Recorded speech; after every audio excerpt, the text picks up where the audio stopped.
seja muito bem-vindo ao nosso canal. Nós somos recém-nascidos, né? Estou muito feliz com o crescimento diário do número de pessoas que têm se inscrito. Eu gostaria também de pedir que, se o tema trouxe para vocês algum tipo de reflexão, que vocês também comentem, isso ajuda bastante a gente também, tá? Aquele que ainda não é inscrito, eu peço para que você se inscreva, comente, compartilhe, para que outras pessoas também possam chegar, assim como você também está aqui conosco, tá? Hoje eu quero trazer à baila um tema que permeia aí o inconsciente das pessoas e que é um tema um tanto polêmico, né? Que é o famoso dedo podre, né? Tem pessoas que se auto-intitulam como dedo podre. E assim, o que será que realmente acontece para que uma pessoa ela chegue nessa, sabe, nessa classificação de si mesma? O que faz uma pessoa se colocar como algo tão negativo? Então, vamos lá. Em primeiro lugar, o que é o dedo podre? O que geralmente as pessoas dão como significado a isso? São geralmente aquelas pessoas que não sabem escolher seus companheiros, seus amigos, geralmente fazem escolhas equivocadas, né? Essas pessoas, elas pensam que elas têm um defeito interno e que isso vai acontecer ininterruptamente. Por quê? Porque elas acreditam que elas são um imã e que o que elas fazem? Elas atraem essas pessoas, né? E que isso é um defeito de fábrica. Nós, quando a gente é criança, nós vamos escutando, né? Nós vamos internalizando algumas situações que nos são postas e a gente vai acreditando, né, nessas coisas, nessas falas que são muitas vezes, né, marteladas na nossa cabeça. São várias vezes a gente escutando uma mesma situação a nosso respeito e por esse conteúdo ser constantemente bombardeado na nossa mente, nós acreditamos que tais afirmações se convertem em verdade. E assim, isso vai fazendo com que nós, ao longo da nossa vida, a gente vá desenvolvendo esquemas esses que vão ser colocados em ação para que a gente se defenda. Só que olha a contradição. Muitas vezes nós usamos os esquemas de maneira equivocada.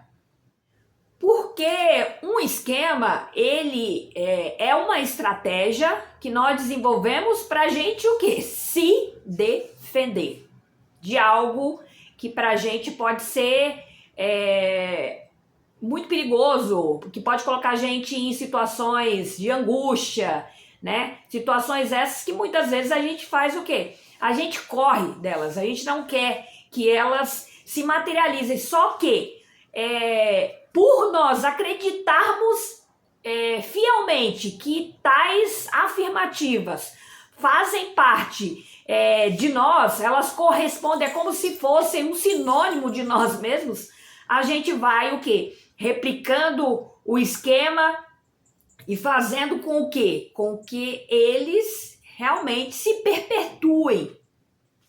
Se nós fazemos parte de uma família onde lá atrás a gente criticava o modo como as relações elas eram manifestas, tipo, se eu tive uma mãe que não era tão afetiva, que brigava muito, que de repente a maneira dela punir era através de surra, de xingamentos ou algo semelhante, lá atrás, quando eu era vítima desse tipo de comportamento, eu tinha internamente uma visão de que quando eu fosse adulta, estivesse naquela condição, né, de representação, tipo, quando eu me tornasse mãe, eu jamais iria fazer aquilo, né?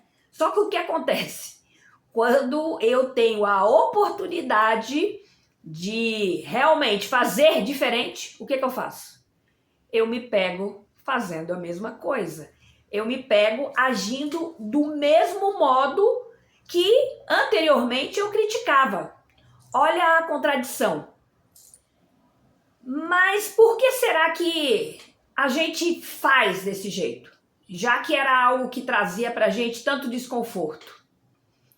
A gente faz desse jeito porque nós temos dentro de nós um órgão que é o administrador de tudo, que é o nosso cérebro.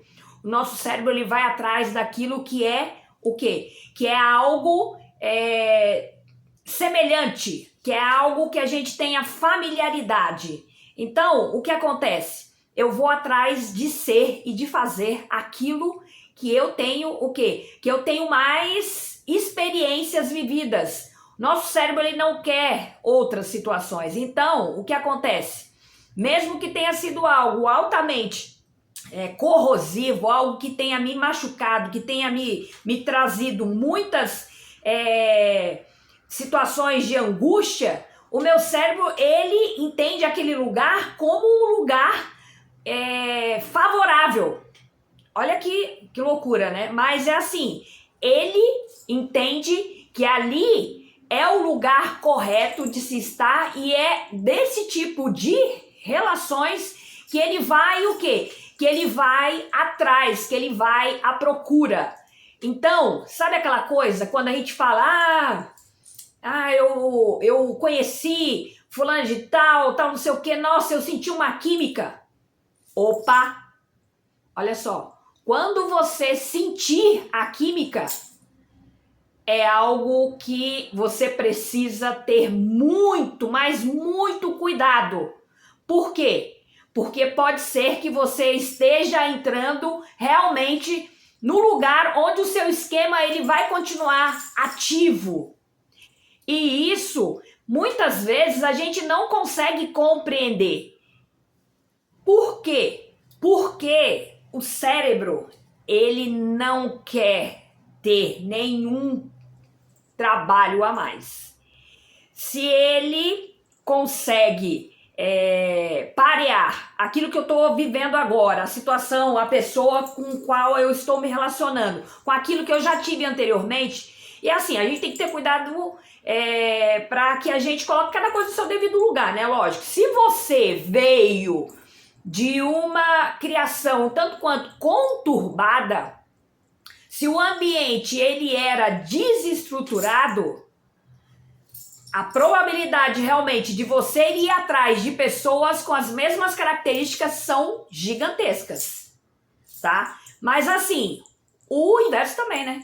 Ele também se confirma. Se você veio realmente de uma família onde você percebia que as relações eram bem estruturadas, os relacionamentos, eles eram afetivamente trocados, isso também te ajuda lá na frente, quando tem a química, aí beleza. Mas se você teve experiências ruins e você sente a química, corre dessa química, porque essa química é altamente corrosiva.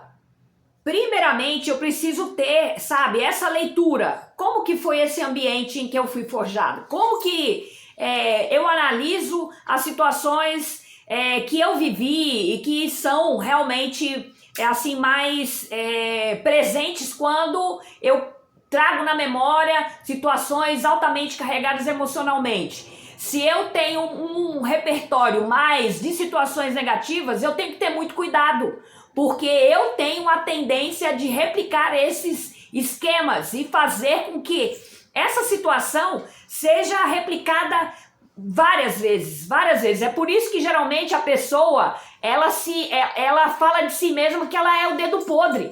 Por quê? Porque ela escolhe sempre com o mesmo padrão de características. Ela não consegue mudar a maneira e os requisitos básicos para elencar quem é que vai fazer parte da vida dela. Então é assim, ó, a gente precisa ter cuidado, eu preciso, ter uma visão clara. O que eu desejo? O que eu quero para ter como uma pessoa para dividir as minhas alegrias, as minhas tristezas? Por quê? Porque se eu não tenho essa clareza do que realmente me falta e o que eu busco, qualquer coisa vai entrar nessa escolha, e a escolha ela vai ser o quê? Muito parecida com escolhas feitas anteriormente. Quando eu pergunto para um determinado paciente como que são os seus parceiros, como que é feita a sua escolha, e aí o que acontece? As pessoas são pessoas diferentes, tal. Só que quando a gente vai olhar, a base é praticamente a mesma. São características semelhantes que são colocadas, ali naquela pessoa que vai preencher esse lugar. Então a gente precisa ter cuidado. A gente, quando sente a química, opa, isso realmente vai ser legal para mim? Será que eu não estou replicando um esquema de abandono e rejeição que eu já tenho estabelecido anteriormente? A gente precisa ficar atento com isso. O que acontece é o seguinte, né? Quando a gente está entrando num relacionamento novo, nós vamos olhar somente para aquilo que realmente nos apetece. E assim, a gente vai sobrecarregar essa pessoa de qualidades, né? E a gente não vai A gente não vai ter um olhar real sobre as coisas que realmente não são legais e que às vezes é uma reprodução de um relacionamento anterior que nós tivemos. É aquela coisa, trocar 6 por meia dúzia. A gente não consegue, muitas vezes, ver o que a gente está fazendo. Então, é assim, eu preciso me autoconhecer, eu preciso saber tudo que realmente faz parte de mim, das minhas potencialidades, daquilo que eu busco, daquilo que eu não quero, o que eu quero. Eu preciso ter todas essas respostas para que eu, diante de um futuro relacionamento, eu não caia novamente numa armadilha. Porque o nosso cérebro, infelizmente, ele não consegue fazer essa distinção. E assim, ele não faz a escolha pensando que ele vai entrar numa areia movediça. Jamais. Ele pensa realmente que ele está fazendo certo. Por quê? Porque ele está indo atrás daquilo que ele já conhece. E para ele é muito mais fácil ficar no território que ele já conhece. Ele já sabe quais são as estratégias que ele vai utilizar quando as coisas começarem a acontecer. Só que é isso que você quer?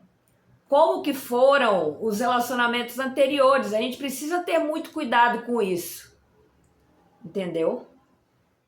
Se esse conteúdo fez sentido para você, eu peço seu joinha, que você comente aqui o que você achou sobre esse tema. Se você tiver alguma sugestão, nós estamos abertos aqui também. E que você compartilhe com seus amigos e que ajude a gente a chegar em outros lugares também. Porque dividir é multiplicar.